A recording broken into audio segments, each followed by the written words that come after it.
Salam sejahtera Bapak, Ibu, serta saudara-saudari semua. Untuk memulai renungan tentang firman Tuhan ini, mari kita bersatu di dalam doa.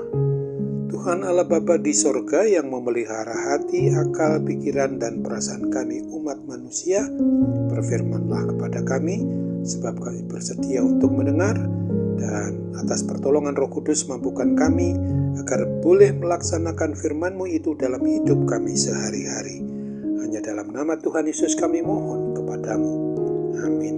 Sebagai nas renungan firman Tuhan pada hari ini diambil dari Kisah Para Rasul 2 ayat 4 sampai dengan ayat 7 yang berbunyi, "Maka penuhlah mereka dengan Roh Kudus, lalu mereka mulai berkata-kata dalam bahasa-bahasa lain, seperti yang diberikan oleh Roh itu kepada mereka untuk mengatakannya.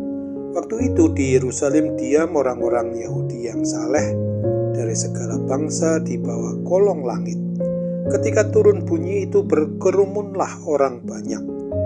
Mereka bingung karena mereka masing-masing mendengar rasul-rasul itu berkata-kata dalam bahasa mereka sendiri.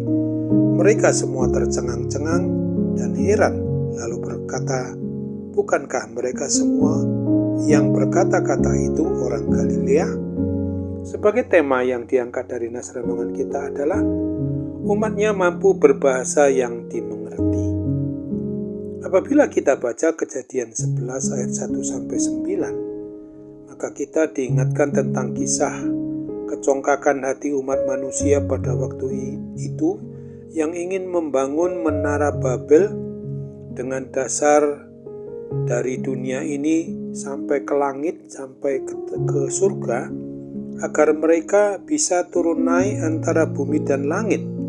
Dan ketika umat manusia ingin sama dengan Sang Pencipta, maka pada waktu itu diungkapkan tentang bagaimana Tuhan Allah menggagalkan usaha umat manusia untuk bisa mencapai langit dengan cara mengacau balokkan bahasa mereka.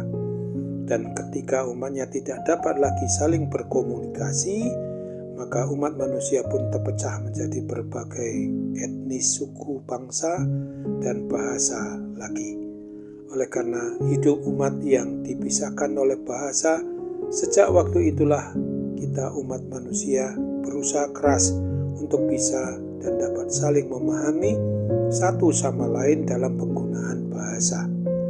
Namun kisah tentang Menara Babel itu mempunyai arti nubuatan yang berkaitan pada penggenapan tentang bahasa yang justru sebagai sarana pemersatu, di mana ketika Roh Kudus turun ke atas umat ataupun jemaat Kristen mula-mula di hari Pentakosta, Dia memampukan mereka memuji Allah dalam berbagai bahasa yang dimengerti oleh para pendatang di Yerusalem pada waktu itu.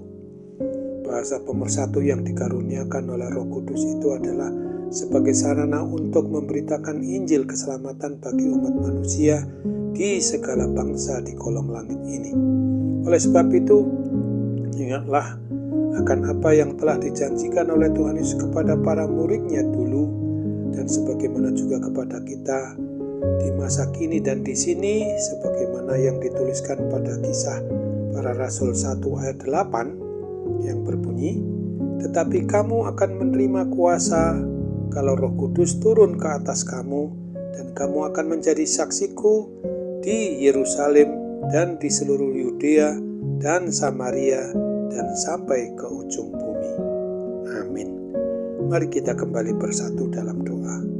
Terima kasih Tuhan Bapa di surga untuk kebenaran firman-Mu yang boleh kami renungkan setelah kami merasakan bagaimana pemersatuan kami dalam satu bahasa di dalam memberitakan Injil keselamatan yang Tuhan Yesus karuniakan kepada umat manusia. Maka dengan mengandalkan Roh Kuduslah kami bisa mengungkapkan tentang Injil keselamatan itu bagi sesama kami, terutama yang belum mengenal, yang belum percaya, belum beriman kepada Kristus, supaya umat-Mu ini mampu untuk berbahasa yang bisa dimengerti oleh mereka, terutama ke arah mereka yang memang masih harus menerima, harus percaya kepada Kristus, sehingga mereka boleh sungguh-sungguh melaksanakan kehidupan ini dalam jaminan keselamatan setelah mau menerima berita Injil, berita keselamatan kekal, di mana Tuhan Yesus rela mati untuk menggantikan kami, dan sekaligus yang rela untuk membangkitkan kami dari kuasa kematian kekal itu, untuk kelak dibawa kepada suatu kehidupan yang kekal di surga pula. Ini Bapa, kami ingat bagi setiap orang yang sungguh-sungguh beraktivitas pelayanan di dalam memberitakan Injil keselamatan itu bagi semua orang, supaya kami juga senantiasa memakai bahasa yang dapat dimengerti oleh orang lain.